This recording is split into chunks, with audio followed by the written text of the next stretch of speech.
Hi there, I'm the_twig and I like analysing game rules. In this video I'm going to be giving a brief overview of the new ONE D&D Unearthed Arcana, Druid and Paladin. This is not going to be as in-depth as my normal videos, and I'm also not going to be talking about everything, just the things that I think are most interesting. As such, I am assuming that you've already read this UA or seen somebody else's video about it first. I'm also not going to be going in order. I'll be jumping around the document as I talk, just because that's how I like to make connections. Finally, there's going to be a lot of opinions here, but please do not take anything I say to be my final stance on the subject. I've only read through these rules about 2 or 3 times, and as such I can't say that I have anything even approaching a holistic understanding. Now then, let's start with the Rules Glossary, because I think it's probably the most important part of these documents, and that it's also probably where you should always start. There's this really handy changelog here, although for whatever reason it's not comprehensive. There are changes which aren't in the changelog, such as the changes to climb speed and the light weapon property. There's probably some other changes that I've missed too. So, they've removed some stuff from the glossary in this UA. The ability checks and the attack roll removals are fine and kind of make sense, honestly. I don't really have much to say about them. The hidden condition being removed was somewhat of a surprise when I first saw this. I didn't really know what to expect, but it does make sense and I'll go over it in more detail. All the rest of this is movement related, and oh god, what on earth did they do to movement? So, the hidden condition is gone. Essentially all that's happened here is that they've moved the ending the condition paragraph from the hidden condition to the hide action, and when you take the hide action you now become invisible. I'm pretty sure that this doesn't actually change anything mechanically. It's just a bit weird to say I hide behind the rock and become invisible. Maybe the name should be changed to something like concealed or unseen. I have a full video about hiding in ONE D&D, and I'm fairly sure that basically everything still stands, with the exception that whenever I mention a hidden condition, I should now be saying invisible condition, and they fixed the attacks affected part of the invisible condition back into the cleric and revised species UA. If you're interested in how ONE D&D hiding works, go give my video a watch. Now then, movement.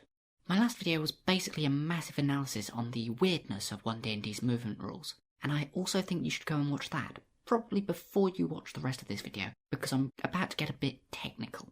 Now that you watched my movement video, forget about it because it's now redundant. They've reverted almost everything, so we're now back on 5e movement. There's no more single move type per turn, no more weird ray of frost immunity, and the climb speed is no longer objectively better than walk or swim speed. Overall, I think this is probably a good decision, but I'd be happier if they came up with a better system rather than just retreating back to the old one. They did leave in some probably accidental jank though. In the first sentence, it now says, when you move, you can go a distance equal to your speed or less. In ONE D&D, speed with a capital S is specifically your walk speed. This means that if you have a walk speed of 30 feet and a fly speed of 60 feet, the furthest you can fly on your turn is 30 feet, because you can't move a distance greater than your walk speed. 2 movement related things that I am very sad to see go actually are the slowed condition and the jump action. The slowed condition I just thought was overall really cool. It made sense, seemed mechanically balanced, and was fun. I'm really not sure why this one was removed. The jump action, I do understand why it was removed. It was not popular. I must say that I'm one of the very few fans of the jump action though. I thought it was far from perfect, but there was some excellent potential in it if they had just refined it instead of scrapping it. Now moving on to the additions. Dying and Unconscious were very exciting to see, but after reading them they're mostly just re-clarifying the old rules and ironing out some of the wrinkles. The only really relevant thing is that you can now use the medicine skill to get up a stabilised creature. Not sure how I feel about this, since it kind of makes the yo-yo problem of PCs going up and down a bit worse. It might be, however, that you can no longer use medicine to stabilise a creature in the first place, since that doesn't remove the dying condition as per the 2014 PHB. There should probably be some clarity about that. I kind of wish that when you recover from the dying condition you got 1 level of exhaustion, especially with the new exhaustion rules. That would greatly discourage people from using the 1 HP tanking strategy of just repeatedly casting Healing Word on the fighter every turn to get them up. Telepathy is actually great to see. It now hard codes that you don't need to share a language, and that the recipient can respond. So this should hopefully apply to basically every source of telepathy, meaning that you don't need to know how your specific form of telepathy works. There was something similar to this in the 2014 Monster Manual, but I'm glad to see it in the PHB. Next up is the changes to the pre-existing parts of the Rules Glossary. There's a big list here, but the only really relevant non-movement stuff is the changes to the Unarmed Strike and Grappling. First though, I'm going to talk about the changes to the light weapon property, which wasn't listed here. The light weapon property has been reverted to the expert classes version, so it no longer requires you to be holding both weapons at the same time. It's actually gone even further though, because it doesn't even require you to be holding the two weapons in different hands. There's a load of really technical stuff here, which I covered in great detail in my first ever video, Light Weapons, a way too deep analysis. And I'm actually serious this time about watching it, because the next few sentences will only make sense if you understand how the light weapon property actually functions. To give you the big highlight, you can use fighting styles, two-weapon fighting, and dueling at the same time again. It's actually even better now, because you can now definitely use hand crossbows with the two-weapon fighting, and you can now use two-weapon fighting while you have something else in your other hand, such as a shield. And you can even have your weapon hand freed between attacks for casting bonus action spells like Hex or Divine Favour. Two-weapon fighting is actually bonkers in ONE D&D now. Now then, unarmed strikes. The change here is that grappling and shoving are now saving throws instead of attack rolls. It's fairly hard to work out the mathematical implications for this. On one hand, it means that not everything is flowing through AC, and you can target saves instead.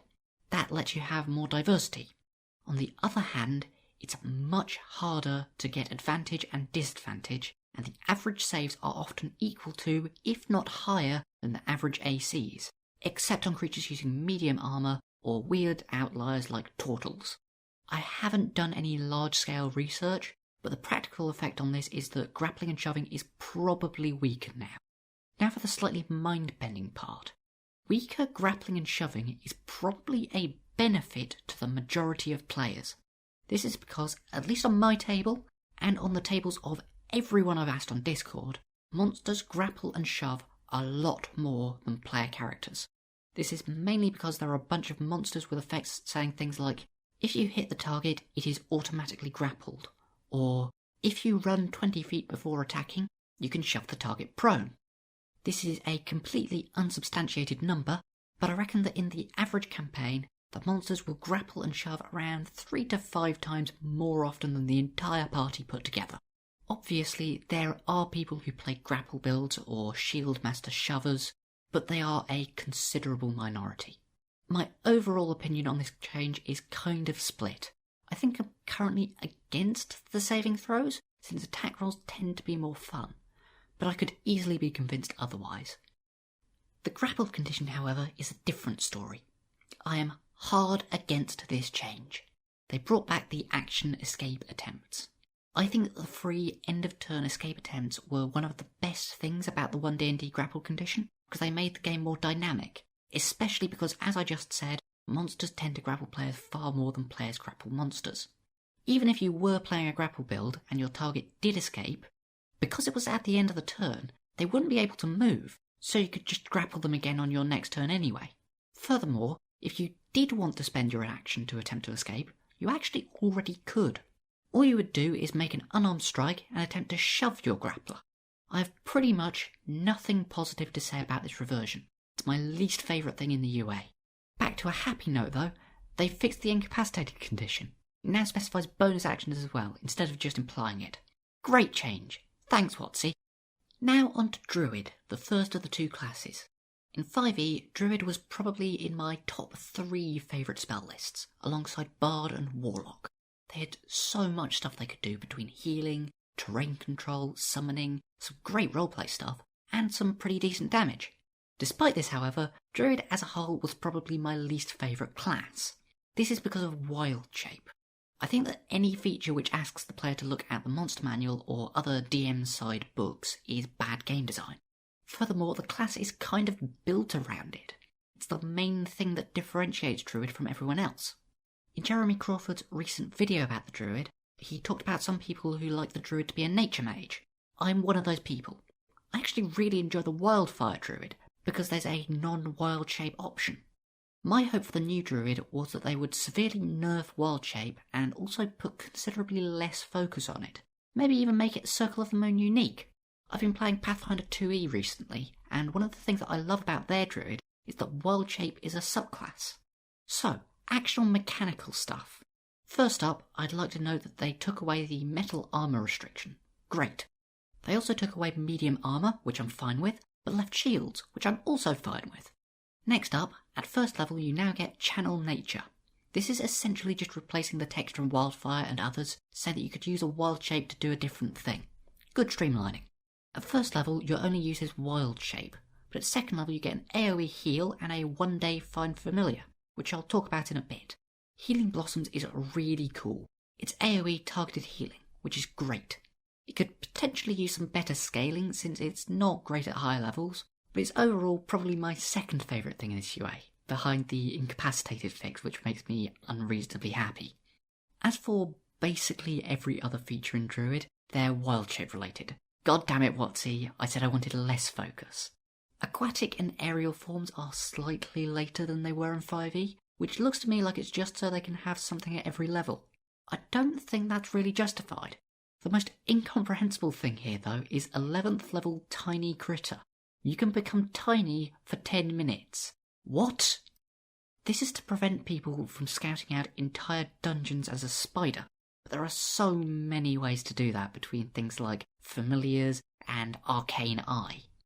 If Watsy have an issue with it, why let people be tiny at all? And if they don't, why is this 10-minute duration at 11th level? That's more like a 2nd or 3rd level feature. 13th level Altering Forms is really cool though. I legitimately like this one. You can jump in and out of Wildshape. It's a bit clunky since both shifts require a bonus action, and there's some jank involving the duration of the Wildshape not being entirely clear, but oh well. If they can neaten this up, it will be good.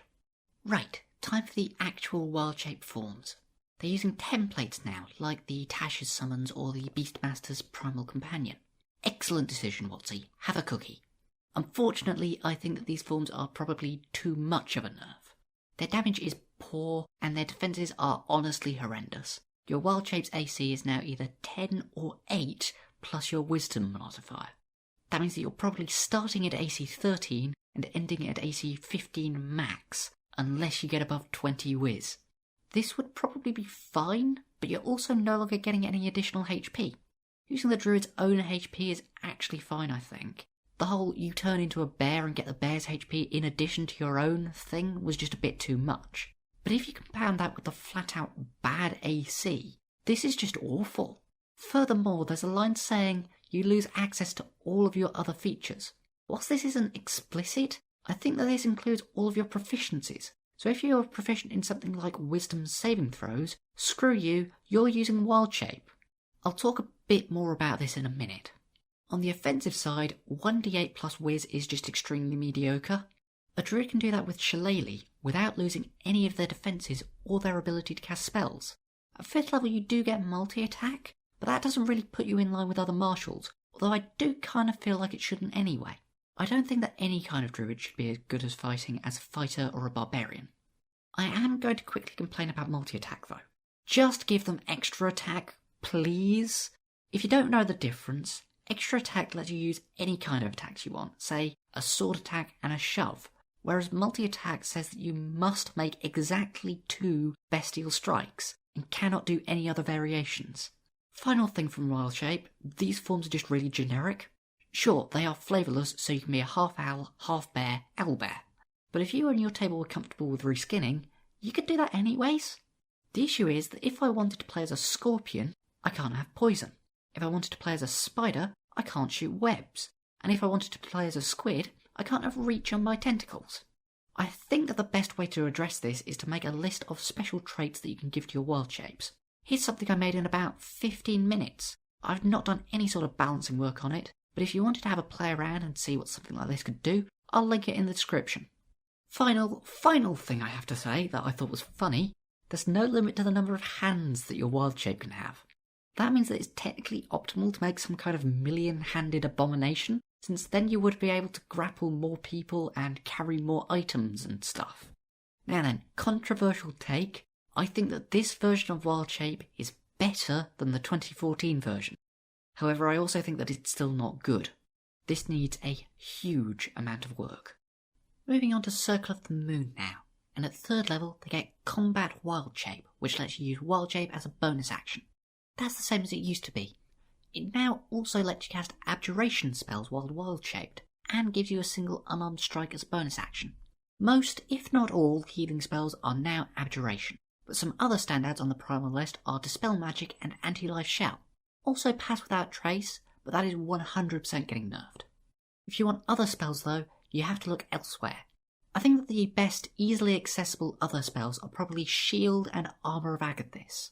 Whilst we're talking about Abjuration though, I think that for any Wildshaping Druid, Mage Armour is pretty much an obligatory pick.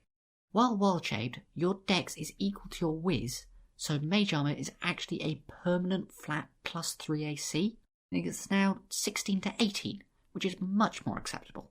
I actually think that if you can only pick one of Shield and Mage Armour is probably better.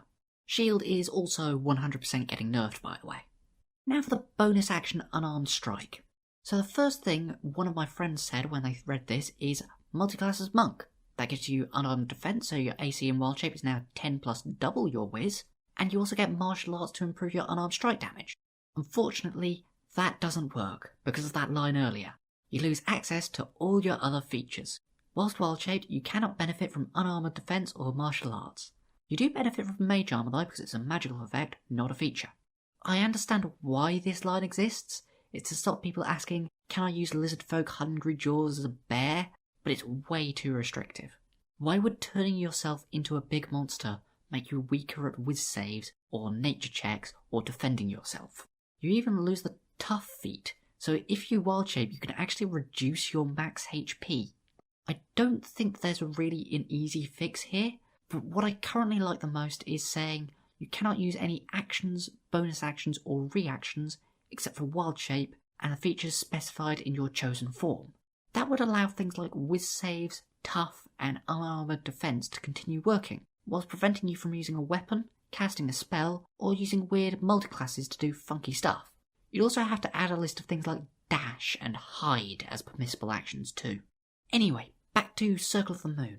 6th level gives you a resistance and elemental damage, and 10th level gives you a damage boost. These are fine. A guy some of you might know called Triet Monk pointed out that so far in ONE D&D there have been no mentions of resistance to non-magical weapons, and that WotC may be considering removing it from the game. If that is the case, I am fully on board. 14th level for Circle of the Moon is the same as always, and it still sucks. Last thing about Druid, the Capstone, Archdruid, got a big nerf and diversification, and that's fine by me. Now for Paladin. The big thing here is Smite. You can now both Punch Smite and Bow Smite, and the spell slot level cap has been unlocked, although you can now only smite once per turn and not on the turn that you cast a spell. This greatly reduces the Nova potential of the Paladin, but I don't think that's a bad thing. Also, it no longer says that Divine Smite does extra damage, merely that it does damage. This is a bit of a technical one, but that means that Divine Smite is now a separate source of damage, so you do not double it on a crit. I think that this is almost certainly a mistake, for 2 reasons. First, if they didn't intend for Divine Smite to crit, they probably would have said it explicitly. And second, I'm specifying Divine Smite. All of the Smite spells still say extra damage, so they will double on a crit. On the subject of Smite spells, let's have a look at those. The new template is that they are 1 minute or instantaneous duration, mostly non-concentration, and require a bonus action which you take after hitting but before rolling damage. That means that your spell slot is never wasted, which is fantastic. I think that the standouts are Banishing Smite, which has a good effect and actually does more damage and scales better than Divine Smite, except on a crit, and Glimmering Smite, which gives the entire party advantage on attack rolls against a target for a full minute. No chance to resist, no end of turn saving throws, you just get advantage. Glimmering Smite is concentration though. These are also all on the Divine spell list, so Cleric gets access to them too. I think that some sort of 2-weapon fighting Smite Cleric is probably incredibly viable. Back to Paladin. The next thing I want to talk about is Abjure Foes. This is completely busted. It's a 60-foot targeted AoE, 1 minute daze and frighten, and they're still dazed if they make their save. Dazed is a new condition in ONE D&D, and it essentially means that all the creature can do is move or use a single action. One or the other, not both. This essentially lets you just take all melee enemies out of the fight, because the entire party just moves so they're never standing next to an enemy on their turn. This is just way too strong and needs nerfing. Finally, a few side notes. Divine Sense is actually usable now. Oath of Devotion's Sacred Weapon got a big buff, making it a bonus action, and Aura of Protection is still as strong as ever. I kind of think that Aura of Protection should get a nerf too. It's probably one of the single best features in the entire game. Maybe make it require a reaction, like Artificer's Flash of Genius. Right, Capstones. Previously, these were a distinctly unepic epic boon, and that's it. Now it's +2, which can go above 20, and a slightly less unepic boon because they come with a further +1.